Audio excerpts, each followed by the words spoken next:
This was a partisan battle. Some Republicans call the redistricting changes blatant and unabashed gerrymandering.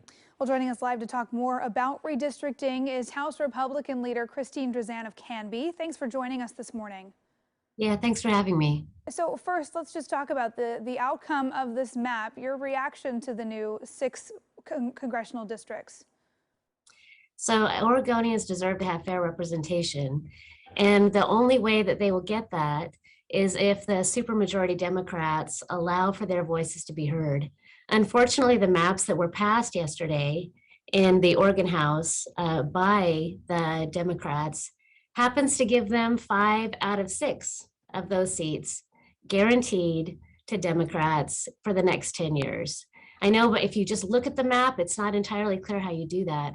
But if you begin to connect communities like rural Clackamas County and Salem, and you stretch them way out so that you also grab communities like Bend and Portland, when you don't actually have to operate that way when you're drawing these lines, it is in fact partisan gerrymandering. And in the case of the other maps, the other maps that are on there, the other districts, it's partisan gerrymandering to benefit an incumbent. The new 6th congressional district did not have to be drawn to be a Democrat seat, but that's how they chose to draw it. And it's also important to note that this process didn't have to happen within a partisan setting. This process could have gone to the Secretary of State, who has created a People's Commission. It also could have happened had we adopted an independent, nonpartisan commission of people who are not elected and who don't have self-interest in determining where these maps might put the lines to allow for politics to really come into play. So really the maps that have been adopted are not really harmful to Oregonians, and we need to be sure that the Democrats are held accountable. There are court challenges. I would assume court challenges will be forthcoming, and we will have the opportunity to have the courts weigh in on these maps. Well, if Republicans were in control of the legislature, don't you think it would have gone the same way the other way? I mean, this was really a partisan battle for control of that new congressional district, wasn't it? You know, gerrymandering is cheating no matter who does it. Well, why then, we saw Republicans walk out over the weekend. Why then move forward with this vote and not choose to send it to a panel of judges for redistricting? The bill in front of us had quite a bit of threats embedded into it by the Democrats that, in fact, if this bill were not moved forward, that the Secretary of State, Shemia Fagan, would make the maps worse for Oregonians.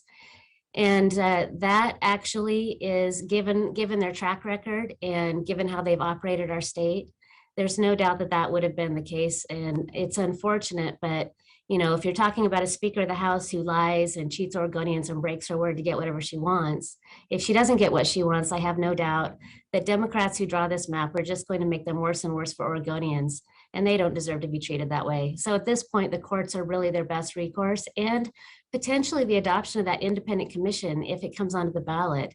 I don't know the outcome of that, but there was a ballot measure out there during COVID that couldn't quite make it onto the ballot, and I hope that if it comes back, that Oregonians will recognize that their vote should not be taken from them. Their voice should not be taken from them, and that is what gerrymandered maps do.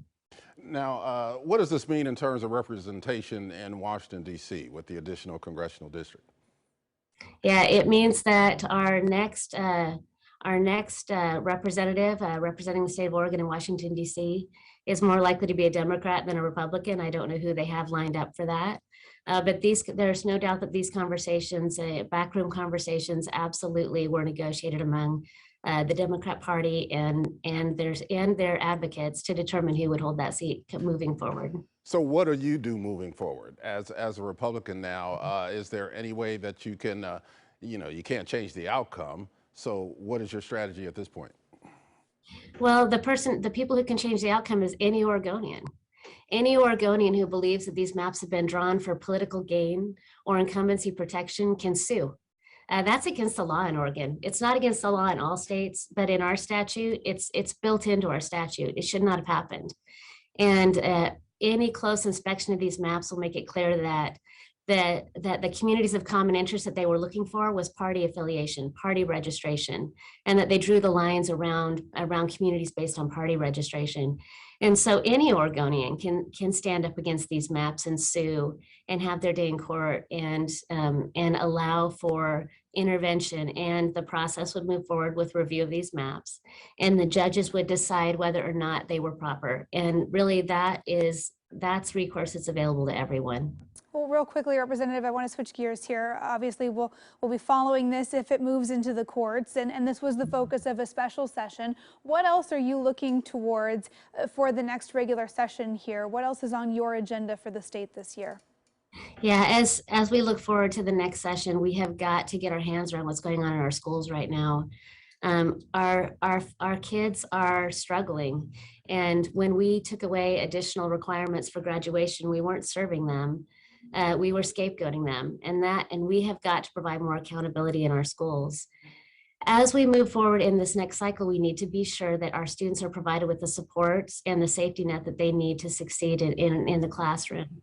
We also need to get our hands around these issues related to our ongoing homeless challenges, specifically in some of our urban and metro and suburban areas. It is a challenge across our entire state, but if we look at it as a housing only challenge, we're not going to solve it. These are folks, these are people, these are our friends and neighbors, and they need our help. And if we're serious about that, we have got to approach this in a way that is more than just allow them to camp where they want. We need to reconnect them with their own support and safety nets. We need to know what their needs are. We need to identify them as people. They cannot be anonymous. They cannot just be people that just have lost their way or choosing to sleep on the streets. That is inhumane. It's a humanitarian crisis, and it must be addressed. And we won't address it unless we partner on this issue. And we have done an awful lot around housing in the state in the last couple of years. It's time to get serious about serving people. Thank you very much. Appreciate you taking the time to talk to us. House Republican Leader Christine Drazan of Canby. Appreciate you taking your time. Thank you.